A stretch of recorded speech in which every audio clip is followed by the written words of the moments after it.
আসসালামু আলাইকুম ওয়া রাহমাতুল্লাহি ওয়া বারাকাতুহু। আসসালামু আলাইকুম ওয়া রাহমাতুল্লাহি ওয়া বারাকাতুহু। প্রিয় ভিউয়ার্স, আপনারা যারা এই ভিডিওটি দেখতেছেন তারা দয়া করে এই ভিডিওটি টান দিবেন না। গুরুত্বপূর্ণ কথা আছে। একটা দোয়া আছে, যে দোয়াটি পড়লে সমস্ত যুবক যারা আছেন, যুবক ভাইরা, তারা এই দোয়াটি শুনে যাবেন। এই দোয়াটি পড়লে ইনশাআল্লাহ সমস্ত আমরা যে যুবক বয়সে যে গুনাহ আমাদের বেশি হয় সেই গুনাহ থেকে ইনশাআল্লাহ হেফাজত হবেন। দোয়াটি হলো আল্লাহুম্মা ইন্নী আউযু বিকা মিন আরজালিল উমুরি। এই দোয়াটি সবসময় পড়বেন, পড়ার চেষ্টা করবেন।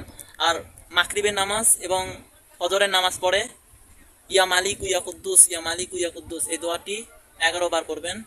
সমস্ত নামাজেও পড়তে পারবেন, কিন্তু মাগরিব এবং ফজর এই দুটাতে পড়তেই হবে। তাহলে ইনশাআল্লাহ আমরা সবাই যারা যুবক ভাইরা আছি এই বিভিন্ন রকমের পাপ থেকে আমরা হেফাজত হব।